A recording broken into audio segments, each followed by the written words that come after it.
It's Corso and Catone. Brought to you by Corso Law Group, Arizona's leading criminal and traffic law firm. Now for the real deal New England feel, Corso and Catone.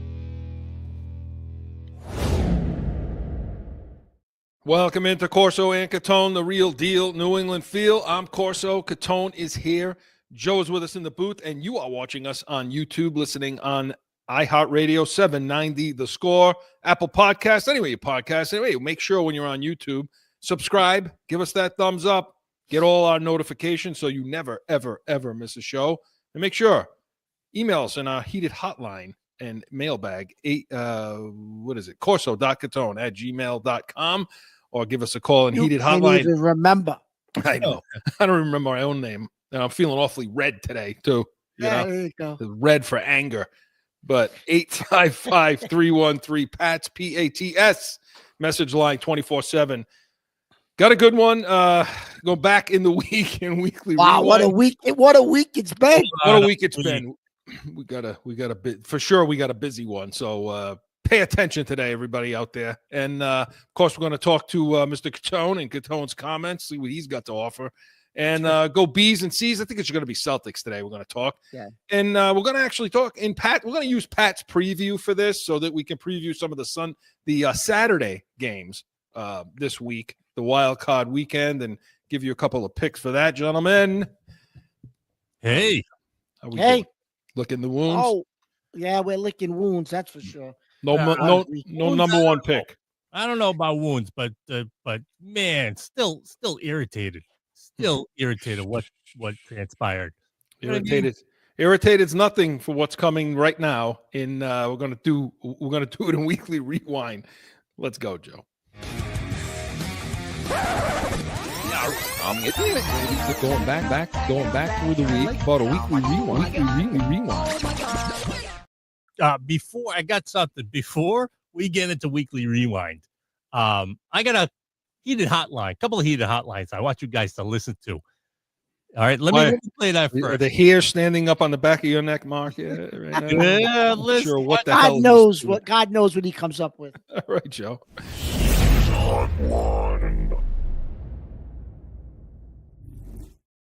This was you guys a year ago. Talk about what transpired just recently. Let me play that for you and the fans mostly. This is us. Yeah, we're gonna hear. Listen, this team is in such disarray personnel-wise, offensively, even defensively. Chris, they need an upgrade. There's certain things that have to happen here. It's going to be very complex. You're going to have to build out not only a coaching staff. You're going to have to build out you're going to have to get a GM. You're going to have to build that office out. There's a lot involved in what's going to happen next year. Yeah. As Kraft said, the goal is to make the playoffs. Well, I don't want a guy listen, if I'm going to take a chance on a guy that's never coached before as a head coach, he's coming off being an assistant or a coordinator, it's not going to be somebody that did that only for the Patriots, Chris. Which one? He's been a head coach. He took a team to the playoffs. Is he a little on the archaic side maybe in some of his beliefs? Yeah, but I would take him over Gerard Mayo. How about the defensive backfield? Listen, you got a defensive backfield that Jack Jones and J.C. Jackson and all the internal drama and stupidity and yelling at coaches and all that crap that went on. Mayo controlled none of that. He didn't have any control of that. What the hell is he going to do when he's driving the ship? Okay. Joe, that's pretty good. Mark, that's wow. That was out of the mouths of babes. Listen, wow. For the fans out there that are just tuning in, this is what the Corso and Catone, this is what the real deal New England feel is all about. I have another one. If you want to listen to that, sure, similar. Sure. No, yeah, go ahead. Still Corso and Catone. Oh yeah, here we go. Chris is right. The Patriot way was Belichick and Brady. Brady left first. Now Belichick's gone. And that's it. It's gone. But yeah. Me personally, Joe, I want a fresh start. It's time to move on to a new era. And that new era means new age thinking. Football has changed. And if you bring in Gerard Mayo, he's not going to bring that change in. And Chris and I are going to get into that in a second. Yeah, go ahead, Mark. So who do you want? So I want either, and I said this to you for months, Chris, I want the OC from Detroit. Yeah, or maybe Johnson. Johnson. And you said very similar to him. I know you're going to talk about the OC from the Texans. One of those guys, Chris. Yeah. Yeah, listen, and to me, the first order of business, more important than the coach, you got to get a GM now. You have to first Scott get a Pioli. GM. Scott Yeah, Pioli. you have to first, look, you have to get rid of the comfort zone. Jen's right. You have to, the comfort zone's got to go away. It's time. If you look, you're taking just as big of a risk on a first-time coach as with Gerard Mayo as you would anybody else. So, okay, to me, you go with what's successful in today's game. I'm going out to Peters in San Francisco, the assistant GM. That's how he's on my short list. He's the guy I want. I want him as a GM, and I want Slowick. Am I saying his name right? Slowick, the offensive coordinator for the Houston Texans. The Texans went from the 31st ranked offense in football last year, and this kid took over, and they went to what, 12? You know what I mean? And by the way, you give it to an offensive guy, because if Mike Vrabel brings that guy in, let's say, you're going to lose him in a year. You're gonna, not that guy, but a guy like that. You're going to lose him in like 2 years. So give it to him. Because here's why, Mark. You put Peters here and you put this kid Slowick here, you're going to have, you tell him, I want what San Fran's doing. You're going to have athletes all over the field. Imagine that. So that's one of those things where, you know, people got to tune in because you guys are talking about this stuff a year ago. And I remember, two sharp sounding guys there, huh, Mark? Wow. Imagine, Chris. And boy, we've aged since then, man. They've killed us, this team. Oh, but Chris, we were dead on a year ago. And you know what else? Now when I'm listening to that and I'm remembering back, that was when Belichick was fired. Yes. That was like, I think that show. That was like a year ago, just about. Yep. Yeah, I don't think Mayo was officially hired, but they kept saying Mayo was probably the guy. And if you went back even further than that, we were saying then Mayo's not ready for this job. He's not prepared for it. He can't do it. We're not even sure if he was the defensive coordinator for the team last year. It was Stephen Belichick. Oh yeah, we were on top of him. Been on top of, and you, my friend, have been on top of Ben Johnson for like 2 years now. Yeah. Okay. Yep. And we're reviewing him. And Chris, you were all over Peters. Lo and behold, he goes to Washington. What did they win? 12 games? Yeah. He hires the coach. He brings in different personnel. He changes the roster, and they win 12 games. There you go.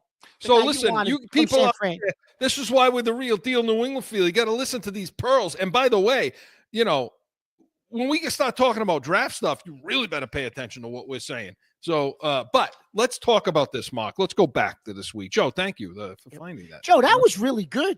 Wow. You must have been working hard this week, Joe. He's all right on top of stuff. Yeah. So, all right, Mayo. Mayo's gone. Everybody knows that. All right, fine. Title of the show today is Mayo out, Kraft to blame. So let's talk about it. Yeah. First of all, did they do him dirty? I want to get through that issue. I know that's what people are saying, Chris. They didn't do him dirty. Listen, this is a big boys game. Put your big boy pants on, okay? Listen, you went behind Bill's back last year, meeting with Kraft privately, showing up late to meetings. Now it comes out this week that Belichick didn't talk to him from like October on last year because he knew he was stabbing him in the back. So they didn't do him dirty. That's the type of business it's in. That's how you got the job, by doing somebody dirty. You didn't perform. The team's in disarray. They fired you. Well, that's what this is. It's you know, it's what can you do for me lately, Chris? I don't think they did him dirty. Do you? Well, no. I mean, listen. The way they did him dirty is by not because they fired him. Let me just say that. Not because they fired him. See, this is nobody dives into it. Said, well, they should have fired him. No, you did him dirty because you didn't put anything around him. So you really couldn't see what his coaching chops were. But He also didn't elevate anybody. He didn't do any. And like I said, when I talked to him at that walkthrough before the Cardinal game, I told you then he was a guy searching for answers. That's what he sounded like. And I think he understood the writing was on the wall. They were all crapping their pants. That was the general theme. Yeah. You said to me it appeared they were all like worried, like about their jobs. Like you could tell they weren't comfortable. No, they weren't. So no, I don't think they did him dirty right now. I think they did it to him then. But I'll say this. I keep hearing about Mayo. Everybody keeps talking about him like he's a 5-year-old kid. Nice guy. That's no question about it. He's a nice, genuine dude. Yeah. But you're not 5 years old. You didn't have to take the job. Like if you're not ready to do it, don't do it, because your reputation's on the line, your future's on the line. There's a lot of stuff that's on the line for you, Mayo. Okay, and supposedly he didn't take that Carolina interview the year before because he didn't think he was ready. So if you're going to put yourself out there and put yourself on the limb and take the damn job when you don't think you're ready anyway, then some of this, that's on you too, man. I mean, what do these, like you say, put your big boy pants on, because so this is Chris, the type of business it is. You are right. Did they set him up a little bit to fail? Yeah, they did. I mean, look at his staff, Chris. You had a first-time position coach everywhere at every position. Nobody had done the job before. Even Van Pelt. Yeah, he was a quasi OC in Cleveland, but he didn't call the plays. The head coach did. That's the first time he actually called plays. So everybody in those positions, Chris, it was the first time they ever did it. So he had nothing around him to help him or assist him. But like you and I said, that what Joe just played on that clip, if you said it, if I'm going to get a first-time coach, it's not going to be somebody that's been in one organization. And why is that? It's his fault that they were all first-time coaches there, because he had no well to go to. He had nobody to go to because he doesn't know anybody else. Right there alone, he didn't have a plan. And if you don't have a plan in your mind from October, because that's when they told him he was getting his job in October. That's why Bill didn't talk to him. So wasn't October when they came back from the Germany game? Yeah. Yes. So they told him in October, you're going to be the next head coach. You're right, Chris. Yeah, right. But how about the players, Mark? The players did him dirty too. They contributed to this too. I mean, all that talking. I said it in that clip. Wait a minute. It's dirty. What about your buddy, Tavai? You want to bring up Tavai right now? You want to talk about Tavai? Well, you said the players did him dirty. I'm talking to you now, Tavai. I'm talking to you, directly to you, to your face, because you called me out. You called me out. I've been a season ticket holder for 30 years, pal. Okay? I've been a season ticket holder since before you were born. Okay? And through your diapers. All right? And you want to tell me who the hell are the fans? Who the hell are you? You suck. You stink. You shouldn't even be. You're a special teams player at best. Okay? So hearing from you is like hearing from a kicker, in my opinion. Okay? So don't tell me, the fans. What the hell are the fans? What do they know? No disrespect to any kickers out there. No disrespect. No, I listen to Adam Vinatieri. He's a Hall of Famer before I listen to you, you jerk. Who the hell? And you know what? Nobody's calling him in. Oh, Tavai. No, Tavai. You're a jerk. You're a jerk. You want to stick up for your coach? I'll tell you how you can stick up for your coach. Get on the damn football field and make some friggin' plays. Elevate your team, the green dot. You're wearing the green dot. How about you elevate the players around you before you run your friggin' mouth? That may have kicked him out. He may be out of town, too, because of his mouth. So, yeah, he did him dirty, because opening your mouth and chastising the fans, that means Mayo didn't have control over his team. He didn't have control of anybody in the media. You would have never heard this coming from a Belichick team. Screw you, Tavai. Do you want to take a break or something? You want to take a little break? No, you can talk now. Go ahead. You pass out. Jesus. Make sure you're all right. Check your blood pressure. Call out the fans. We're the fans. The real deal New England feel. That's why this show exists. We speak for the fans. Screw you, Tavai. I love it. Be the worst. That's what irks me the most, is the fact that, like, you had one thing to do Sunday. One thing. And that thing was to lose the game. Because to win next season, to have first pick, That was all you had to do. And you know, there was a moment where they had that fumble. Like, what was that second? Well, Joe, save that for the next segment. Okay. Save that for the next So, segment. but Chris, Richard Cole also ran his mouth.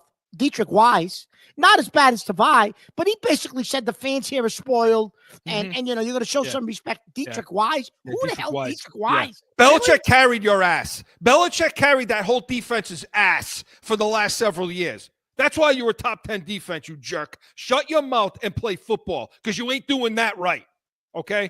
Or I'm going to put up a sign, something else on a sign, when I walk back into that stadium again about Tavai and company. I'm going to be honest with you, Chris. I wouldn't be surprised if Tavai is like whoever the next coach is, that there's a conversation and saying, you know, this guy's going to go because the fans are going to torture him next year, Chris Tavai.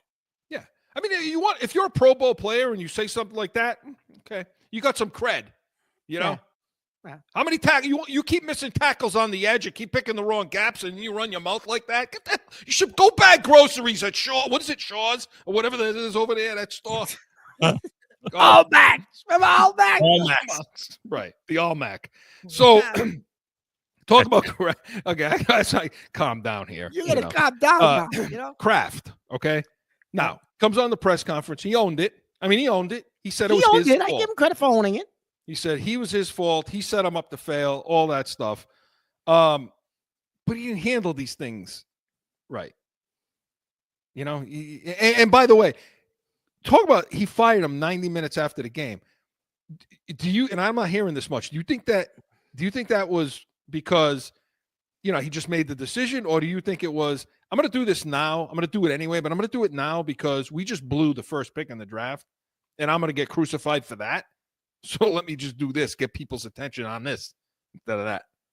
Well, it could be. They might have made that. It could be, Chris. Listen, the decision was obviously made ahead of time because they had a press release ready to roll. As soon as it was leaked that he was been dismissed of his duties, like 5 or 10 minutes later, they sent out that press release. You know that the Kraft said nope. That press release, they're so litigious. You know that press release was looked over 100 times before it went out, right? Yeah. So that press release, Chris, was at least that press release was done at least a couple of days in advance, and they proofed it and edited it and reread it, and so it could have been, you know what, we'll do this, you know, either 10 o'clock tonight or first thing in the morning, but they did it 90 minutes after the game. You're right. So maybe there could have been a knee-jerk reaction. You know what? Screw this. Let's just do it now. We lost the number 1 pick. Could be. So, yeah, I mean, so obviously, I don't know. We might be playing a little bit. I mean, we might be playing a little bit more into that than they really is. I think they wanted to get the quickest head start, I think, Chris, on hiring the coach that we both think they want, and we'll get into that a little later. You know, I think that was more about Mike Vrabel than anything else. Yeah, well, you know, so it's the right decision. Firing him, I agreed with getting rid of him, Chris. Kraft screwed this up from last year. Yes. From last year. And when we come back, we'll talk about let's talk about Elliott Wolf right now. And Joe, let's play Kraft, that audio we got. Bring in his own players, his own scouting staff, his own coaches. Yeah, we'll wait till we bring that coach in, and he obviously he's going to have big input on who the players are and who the coaches are. It'll be his decision. So at this juncture, would it be status quo for everybody on the staff until an individual is found? Yes. Well, look, we move fast, and we're going to let him make those decisions. I know that you don't make snap decisions. So I was wondering, at what point during the season did you sense something was not right? And if you could expand on that, what caught your attention that something wasn't right? Well, in the important decisions in my life, I've always said I measure 9 times and cut once. You think you measured 9 times last year? Really? I guess the main thing for me is I felt we regressed. The high point of everything for me was winning in the Cincinnati game.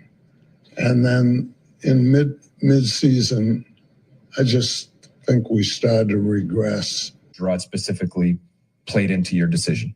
Well, I'm the biggest fan, so I understand. And, you know, since the day we bought this team and I realized what a privilege it was and how lucky we were as a family, that this is the only business we're involved in where I see ourselves, we don't own this team. It's owned by the fans of this region. And so that was the clip of him talking about it. The one I wanted was we may not have set you up for that.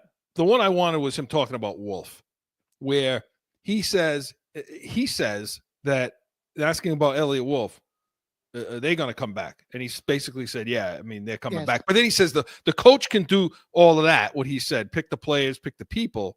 But Elliot Wolf's going to be back, and he's going to be part of the hiring the coach. Yeah. And when we come back, and Highsmith, we're going to pick it up from there when we come back. But this portion of Weekly Rewind was presented by the Patch Nation, Sundays, 8 a.m. Eastern. Hey, make sure you tune in tomorrow, because tomorrow we're going to be talking about, okay, who's next? What coach is next? You better go get a nice cold glass of water or something after that. Divide Tyree. So, more Corso and Catone. Stick around. Sundays are for football. And here in New England, that means it's the Pats Nation with Corso and Catone. You have the worst wide receiver room in the National Football League. This is why the Patriots need us in the draft room. Let's see what the Pats Nation thinks about that, Mark. Starting June 30th, Sundays, 8 to 9 a.m. on 790 The Score. Back in with more Corso and Catone, the real deal, New England. Let me take a sip of water here. You better do something. Calm yourself down. I never get excited like that. This is why I'm wearing the red shirt today. The there red. You go. You know? But no, it's okay, Joe. We don't need to play. The bottom line is, you know, with Elliot Wolf, why the hell is he still here? Well, Chris, because you first of all, you haven't hired anybody yet, right? And typically, when you hire a new coach at this point of the season, the old people like a Wolf and the personnel department sticks around a lot of times until the draft. I mean, a Greer stuck around with Parcells, and I forget who it was with Belichick. Might have been Greer with Belichick and somebody else with Parcells. Yeah, he was here like a long time, and then right. But that doesn't mean that he's going to have the authority and the power, Chris, that he has now. Like, I have to believe if a Johnson or Vrabel comes in here, they're going to want to bring in their guy to help them navigate the draft room and navigate the roster. Yeah. So even though Wolf might still be here, I have to think there'll be somebody else above him that the coach brings in that he'll work with, and the coach will have the final say. I don't think Wolf is going to have the power he has. I think Kraft will suggest it to the coach and let the coach make that decision. But that's not going to be a deal breaker. If Vrabel says, "Listen, I'll come, but I want to bring in my somebody I trust to oversee that whole department," they'll place them above Wolf. So he's a placeholder. Because I don't know what this guy hasn't done anything. He hasn't done a goddamn thing. No. Okay. I don't know what the affinity is for this guy. I don't know what the loyalty is for this clown. They came up with a new grading system, Kraft said at that press conference, Chris, for players. They need to all go back to elementary school. The bottom line is, Mark, they were 23rd passing, 18 rushing, receiving, they were 30th, pass blocking 30th, run blocking 30th, to the guy who said he thinks he has everybody he needs in the offensive line room, to Greg Bedard, okay, and so on. Mark, 2019, and I want to get to the game, the Bills game. These are the wide receiver picks. N'Keal Harry, Tyquan Thornton, Demario Douglas, Keyshawn Boutte, Javon Baker, and Jalen Polk. Get the hell out of here, Elliot Wolf. Get out of here. You and I, obviously, can pick players better than this clown. Okay? Oh, please. I'll do it for free. Take it easy. Take it easy. Will you? Take it easy. Take it easy. Nothing's for free. I'll tell you one thing. If I do more work and go back through who you guys spoke about in draft, especially wide receivers. Oh my You God, should do that. Mark has got gems. The both of you guys have gems that they're on the list. Joe, You should do that. that's your task for next week, Joe. Go back and look at who we talked about last year in preparation for the draft at the wide receiver position. Elliot Wolf. Snot-nosed. And we'll compare what we came up with to Elliot Wolf. Snot-nosed little brat. Screw him. You know, All right. there's this feeling though I have that behind the scenes, maybe he's got a quiet, reserved way of being in Kraft's ear to say that he at least has a plan, right? The fact that like maybe Kraft is like settled with the idea that he sold him on. I have an idea and we just need to execute it. Whereas Mayo didn't have that at all. You know what, Joe? It's a good point. And to that end, basically saying, hey, I gave you 2 quarterbacks this year. Right. Because for those who think, we're going to get to the Bills game now. For those of you who think that Joe Milton is now a stud because he played against guys that are going to be bagging groceries next week for Buffalo over there, these are the guys that are holding Josh Allen's jacket when he's out on the field, okay, that were playing. When White came in that game, you knew Buffalo was trying to tank that game. You know, Chris, a quarter of the guys that were in there were practice squad guys. No, they activated them for Sunday's game. Yeah. Well, listen, for those of you out there that are really worried about Elliot Wolf, if you honestly think that Mike Vrabel or anybody is going to walk in here and then allow this guy to pick the guy in the fourth pick in the draft, and they're going to say, okay, Elliot, go ahead and pick him. You're crazy if you think that's going to happen. It'll never happening. So, Mark, let's talk about the game. And I want to talk about Joe. We got Ted Johnson queued up. Let's play it. If fans are upset with Gerard Mayo for him, for them winning the game, I think they're misguided in their thinking. I mean, if you're upset with the Patriots winning today, and I am. I'm kind of upset. You started Drake May, okay, but there's so much of a better leverage and no negotiating kind of seat to be the number 1 overall pick versus number 4. And what was this win really going to do? It had more to do with, I think, Gerard Mayo just, saying that, hey, at least I wasn't worse than Bill. I think that, so the coaches had a motivating factor that was driving them that I think was different from the owners. If the owners didn't want them to win this game, they needed to be clear and go communicate that to Gerard and his coaches. Well, first of all, that was Ted Johnson on the post. First of all, you can't do that. You'll get yourself in a lot of trouble. You can't do that. The competitiveness of the game. Remember the guy in Miami got in trouble for Flores. That? Right? Oh, the owner did because the owner. That's what I mean. The owner. Yeah. Yep. Flores bagged them. But talking about, well, Mark, what should you and I talked about this long before everybody else did. We talked about it that night. Listen, that night you called me up and said, listen, I got an idea. Here's what they should have did. And no one had talked about it yet. You said, Mark, why didn't they? The game against the Chargers was so damn bad. That was pathetic.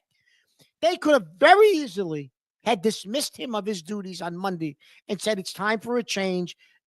We saw enough on Saturday that we're going in the wrong direction. We're going to make a move now so we can start the process. Yeah. We want to get started early. We're also going to dismiss our Alex Van Pelt. The offense has been going in the wrong direction all year. We're starting this process early. And this team would have been in disarray for Sunday. You could have made Covington the acting coach for the game, interim coach, right? Yeah. And they would have gotten pushed all over they would have, no matter who Buffalo played, Buffalo would have beat them. And that's all you had to do, Chris. You said it. You said, well, Mark, that's all the owners had to do. And that had nothing to do with telling somebody to lose a game. You made a coaching change to get started in the process. And there it was. A side effect of that would just be, well, you'll be in disarray for the game. He was going to catch crap anyway. He caught a lot of grief and crap anyway, did Bob Kraft. So what the hell's the difference? And hey, and the other thing it would have done is save a little face because he would have caught some crap during the week. But then when we lost the game, it would have been all about the first pick. Now you did it anyway and that. But you know what? Mayo stuck it up his ass, didn't he? To me, this were 2 middle fingers by Gerard Mayo because I have to believe that he had an idea that he was getting let go. And Schefter reported it earlier in the day before the game that said, he's on, he said, I'm leaning towards the fact that he'll be gone. Right. So if he knew that in the game, oh, that's a big middle finger. I'm gonna slap this team in the face on the way out the door. Hey, look what he did to Bill the year before. Yeah. Hey, Chris, he was laughing. He was laughing on the sideline at the end of the game. Laughing and lying. You know, I mean, but Chris, you know what? The other thing, if Mayo, listen, I think you're right. He knew he was going out the door, because all Mayo had to do, if Mayo knew he was coming back, you have to think he would have wanted the number 1 pick, Chris, sure, so he could have replenished the roster. And all he would have had to do, just like the Kansas City Chiefs did, Dietrich Wise, inactive. Jahlani Tavai, inactive. Jonathan Jones, inactive. Keyshawn Butte, inactive. That's what the Chiefs did. Everybody was inactive. You just bring in activate all your practice squad guys for the day and let them all play. Receivers that have never been on the field before, they're practice squad guys. Let them play. That's what the Chiefs did. And I told you I didn't want to play Milton. And I told you I didn't want Milton to play that game. Yes, but if you would have played him with a bunch of practice squad guys, Chris, it wouldn't have made a difference. Yeah. Let me ask you this, though. Even though Milton, because I knew once he went in, I had that feeling, oh, my God, Chris, I'm going to hear this on the next episode. The spark. With Milton. But here's the difference. When Stevenson had that fumble. Gibson, yeah. Oh, is it Gibson? Sorry. When he had that fumble, didn't you for a second go, okay, here we go. No, they're doing it the right way, right? Because that fumble didn't really look like a good. But Chris, if he wanted to use Milton, the game was still close. They might have been losing by a couple of points. Yeah, they might have been behind. If May was going to be back here next year, he could have treated it like a preseason game, Chris. Fourth quarter, he could have threw Brissett in. Okay, we saw enough of Milton. Now Jacoby, go finish it up. You know what I mean, he could have did that too, and just have Jacoby hand the ball off. No more throwing. Just hand the ball off. Little screen passes, hand it off, end it, let Buffalo win the game, and it's over. So, Gerard, you're right. I think he knew he was getting fired, Chris. A lot of things they could have done, and they didn't do, and now they're picking 4th instead of 1st. And you know what? It is a big deal because it's a hot commodity, what you could get for that first pick in the draft versus 4th. But this is where we sit. This is where it is. And we'll keep tuned in, and make sure you come in tomorrow to the Pats Nations, because we're going to talk about who should be coming in and what's next. But Weekly Rewind was presented by Corso Law Group, CorsoLawGroup.com. And when we come back, I'm going to get an opportunity to test some water, calm myself down, because Catone's comments is next.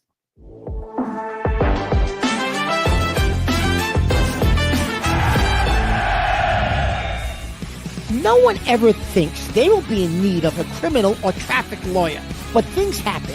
Corso Law Group is Arizona's leading criminal and traffic law firm. Call or go online to CorsoLawGroup.com and talk with these expert attorneys who I know will help. Time for Catone's comments!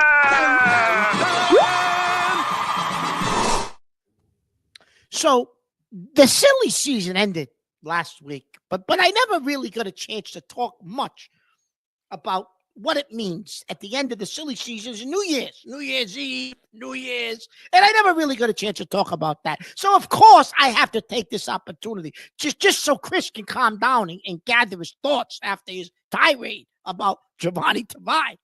So, listen, I never could understand this obsession with New Year's Eve, New Year's. Okay, listen, I get it's the end of the year. It commemorates the end of a calendar year, and I guess, right? It's a new year, whatever, right? I guess. And then you go into another year the following day. I get it, I guess. But listen, all New Year's Eve is people get shit-faced, right? They get drunk. They the next day you wake up, you're miserable. You're taking half a bottle of Tylenol. You're hungover. They should call New Year's Day Hungover Day, because that's all it ends up being. People are drinking $2 champagne the night before, like Chris, right? They're guzzling it down, right? So I just don't understand New Year's Eve, right? And then you got a million people going to Times Square, a million people. So you gotta huddle up because it's cold. You gotta huddle up against people that are smelly and stink, and now it's just a big stink fest. And you're sitting there in the middle of the Times Square smelling some guy's armpit. that's sticking in your face. Are you kidding me? They put deodorant on for 3 days. Are you kidding me? You think I'm going to go to Times Square to watch some ball drop? I haven't seen the ball drop in 20 years. I'm asleep drooling on myself by 10 o'clock. I can't watch no damn ball drop. Then you got to love these people with these New Year's resolutions. Oh, I'm going to be a better person on January 2nd. Starting January 2nd, January 1st, I'm going to be a nicer, better person.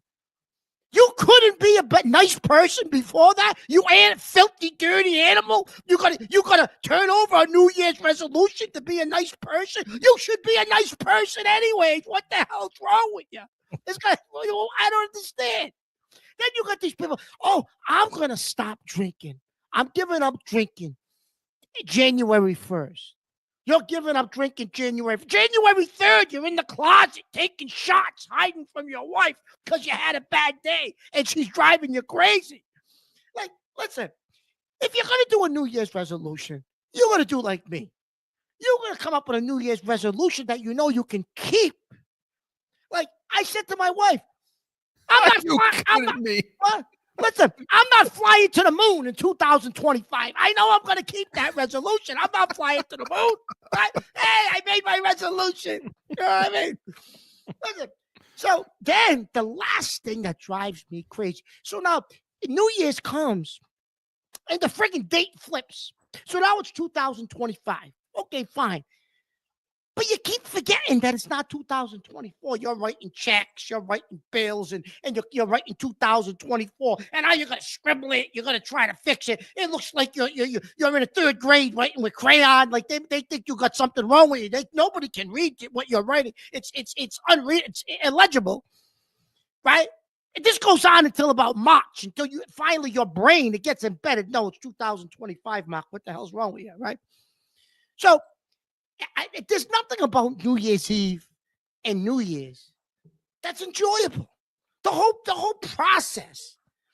You know, they should just skip from December 30th to January 2nd. Wake up, it's January 2nd. Hey, wonderful. That'd be the best thing because that's really the officially end of the silly season.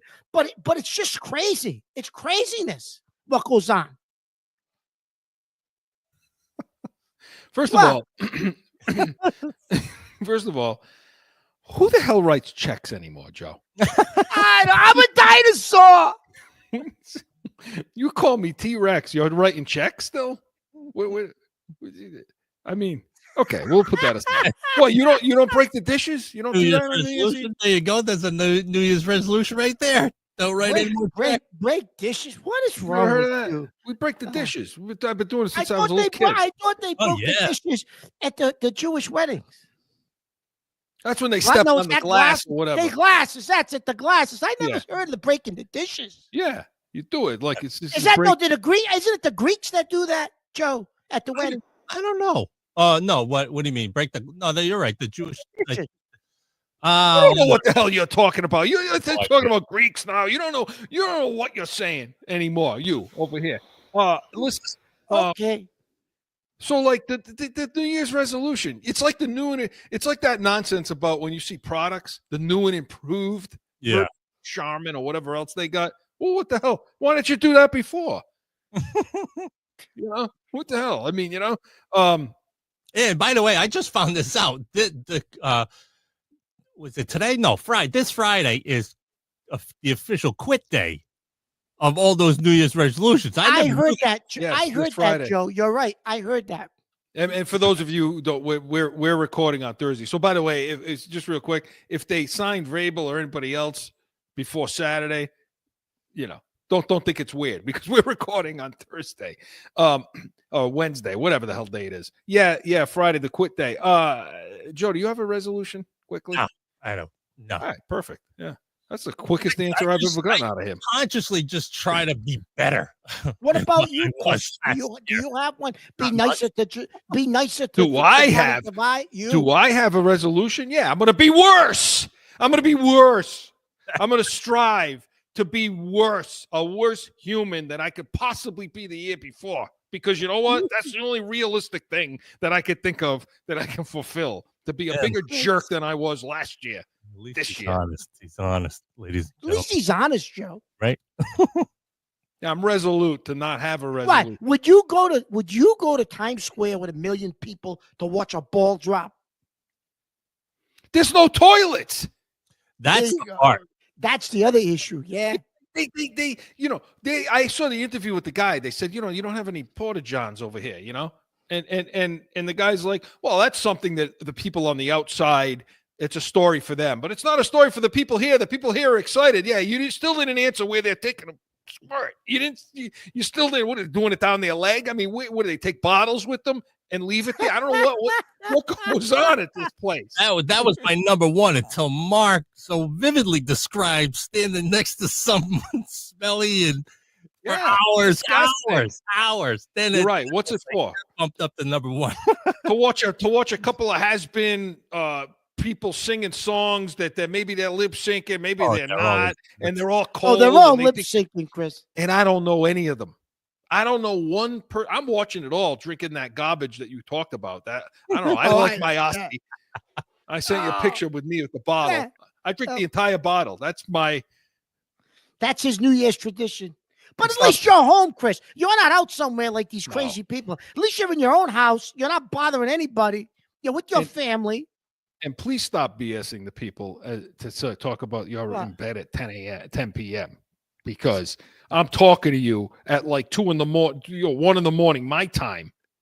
So you're up till at least 3, looking at things. Midday nap at 10 p.m.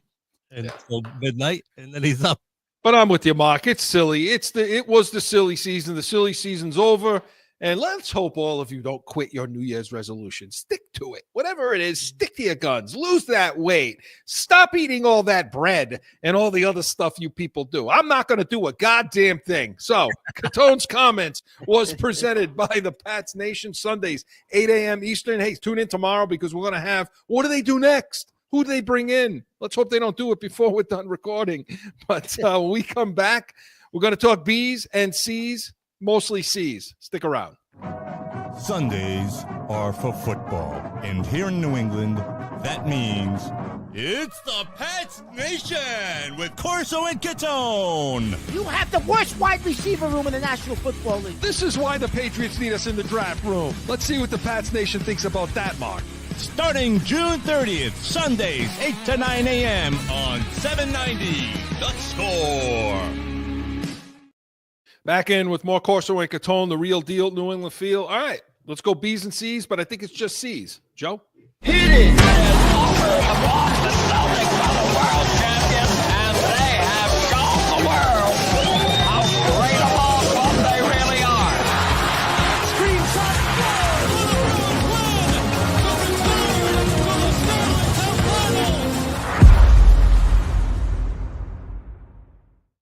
Okay, Mark. Wait a minute. I'm going to interrupt you for a minute before you get started. Joe, listen.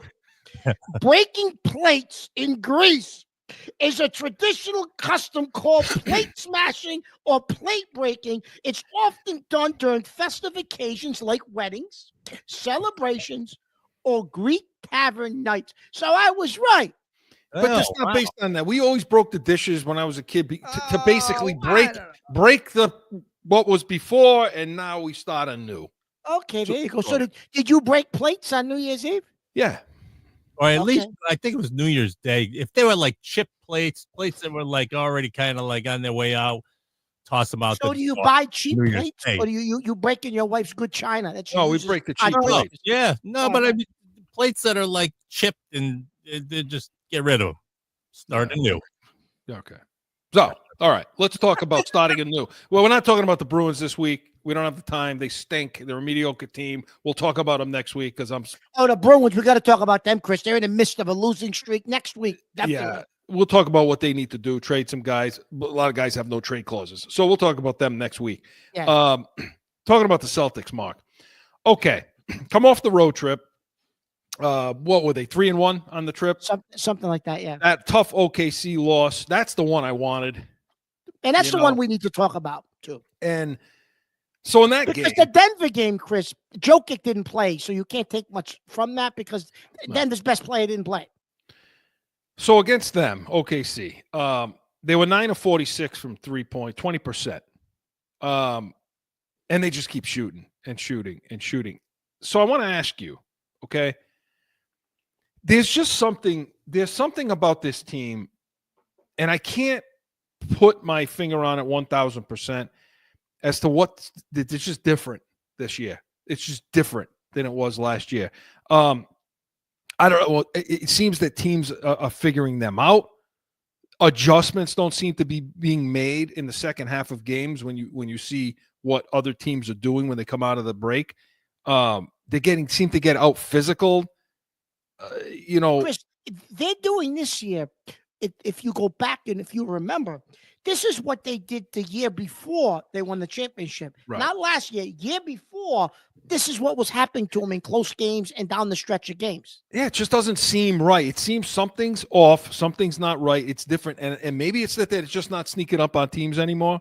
Or maybe it's that the players are starting to believe in that 3-point philosophy, and they're not working at any other part of the game. Yeah, I think that's part of it. The other part of it, Chris, is too, which no one's talking about though, is their starting lineup has not been together very long. Like the number of minutes that actual starting five has been together on the floor, all healthy, between Porzingis, Jaylen Brown, different guys being out. White was out. Everybody's been out. A game here, game there, 2 here. Porzingis for an amount of time. The amount of minutes they've been on the floor together this year, Chris, as a whole group, is been small. So what are the things that I think that might play into it a little bit. So what concerns you the most right now, if you're concerned at all? Here's what concerns me. I still think they're good enough to win the East. Okay, I don't think they're going to have a problem when it comes playoff time with the Eastern Conference. But the Western Conference could be a different story. Here's what concerns me, Chris, is in that OKC game, you mentioned they just kept firing threes, even though they weren't making them. But they had the lead at the end of 3 quarters. They had the lead. They were up like 7 or 8, right? Maybe 9. I forget what it was. But they were up in that game. You had Jaylen Brown, Jason Tatum, Porzingis, White, and you mean to tell me you couldn't get to the paint and go to the foul line in that fourth quarter and produce points that way if you were missing threes? And eventually you could have kicked out for 3-pointers. Holiday. Chris, with that starting lineup in the fourth quarter, they should have been going to the basket, creating fouls, going to the foul line, do something a little bit different. And then at some point, as they started to collapse the paint, you could have kicked it out for easier shots, uncontested shots. They didn't switch their philosophy, Chris. With those guys, you should very easily be able to get to the foul line. And they don't do that. You also can't have 16 turnovers. Now, that's a whole nother OKC had them too. They had 16 as well. And 22 points were off the, look, yeah, I'm with you. And it seems like these guys are now starting to get lazy when it comes to other means and methods of performing.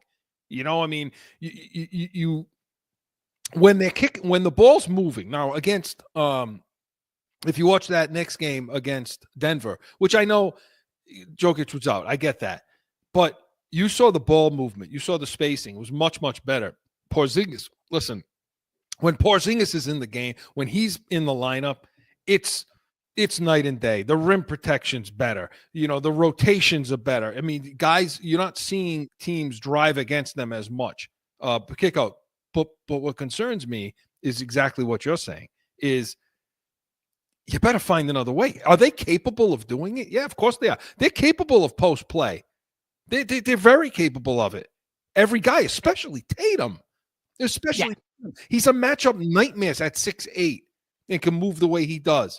Well, he doesn't need fadeaways all the time. So when stuff's not going right, Mark, there's no well to go to, and I don't like the lack of adjustments that are being made. But to your point, they haven't all played together a lot. Maybe we're going to see that in the second half of the season, but I don't like how they're getting out physical either.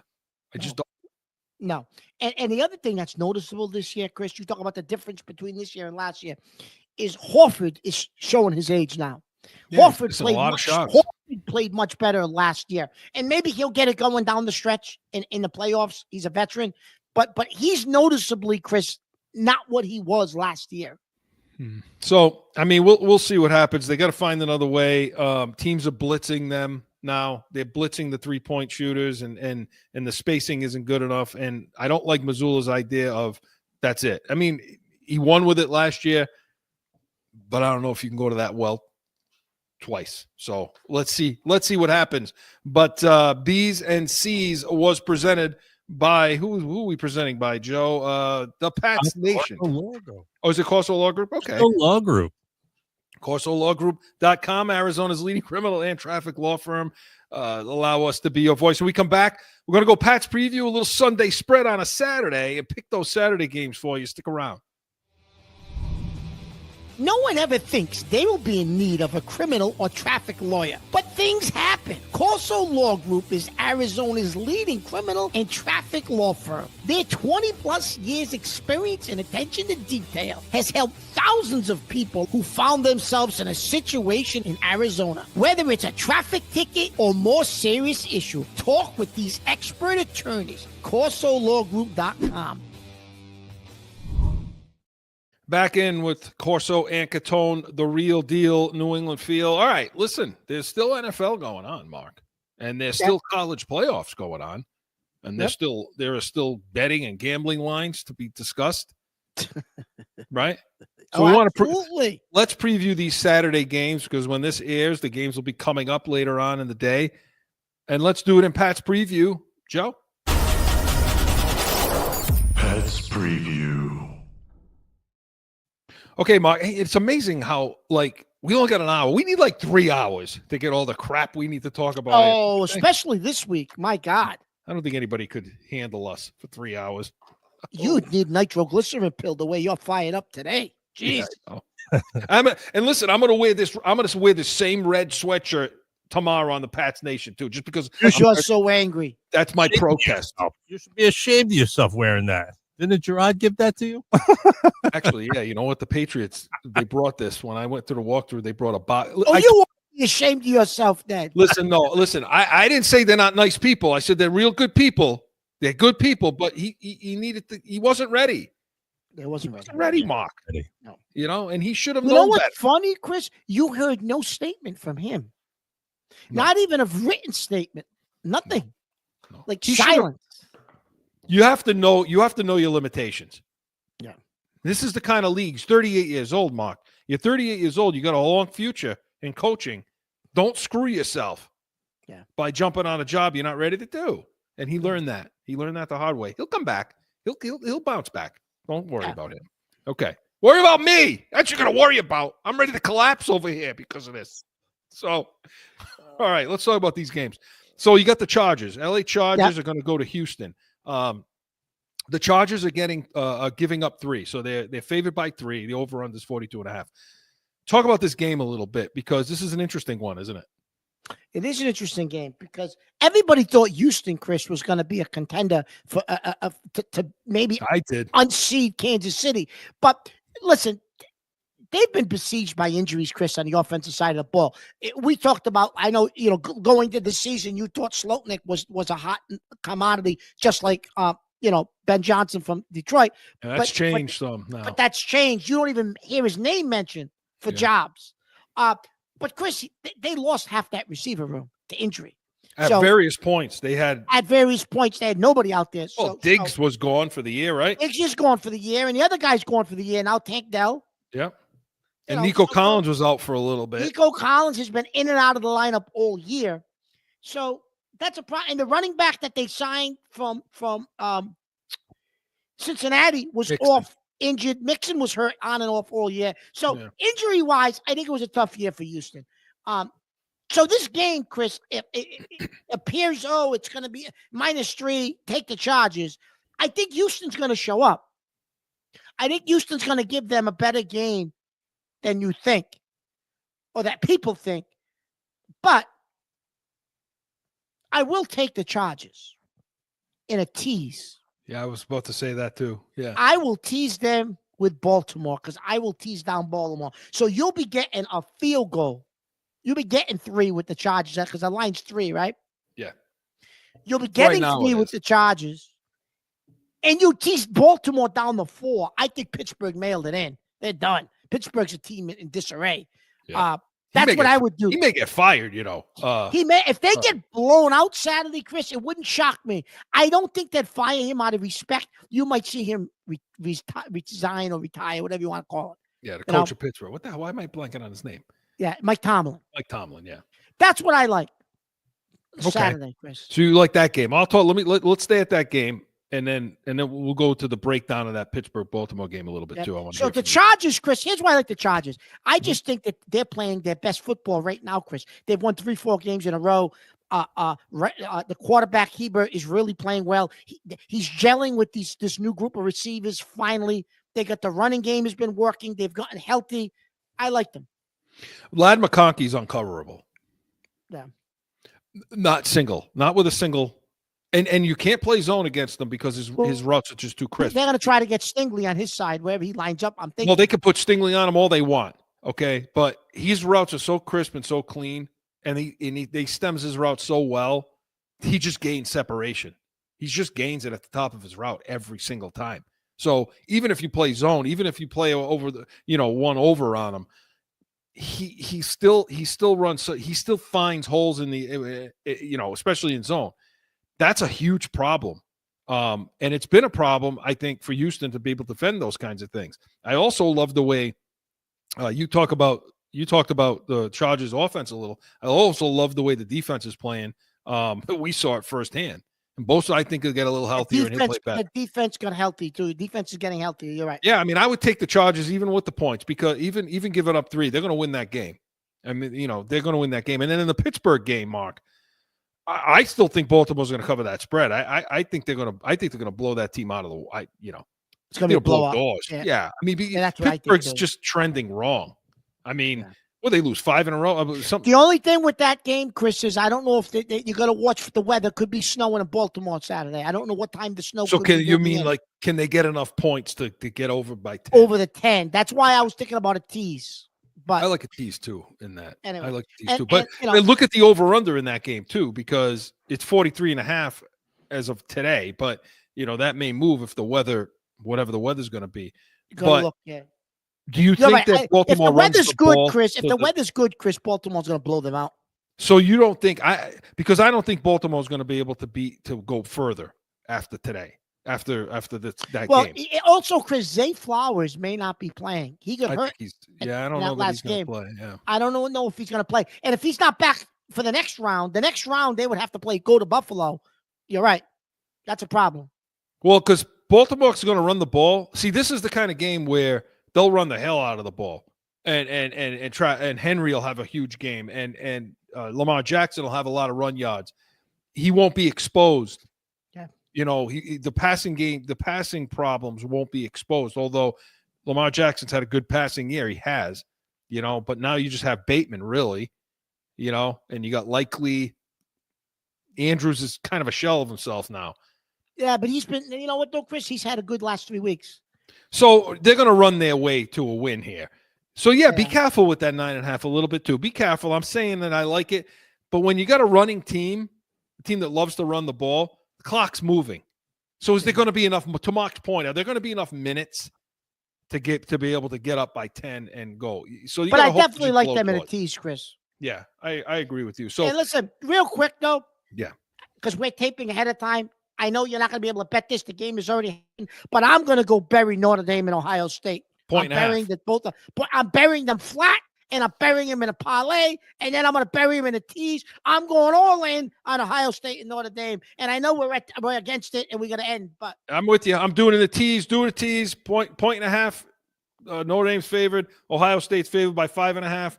Yeah, tease the hell out of that game. I'm going to do it. So good stuff, gentlemen. Corso and Catone was presented by the Pats Nation. Sundays, 8 a.m. Eastern. Hey, come back tomorrow. Make sure you're tuning in because we're going to talk about Vrabel. We're going to talk about Ben Johnson. We're going to talk a lot of things about what the Patriots should be doing. And we're going to make those picks for the Sunday and Monday games as well. And come back to this show next weekend, noon Eastern. Going to see how the Patriots coaching search ended up and so much more. We are Corso and Catone, the real deal, New England feel. See you next Saturday. Now find Corso Catone on AM 790, The Score, iHeartRadio, iTunes, wherever you podcast. Or subscribe to the YouTube channel and catch the chaos every Saturday at noon.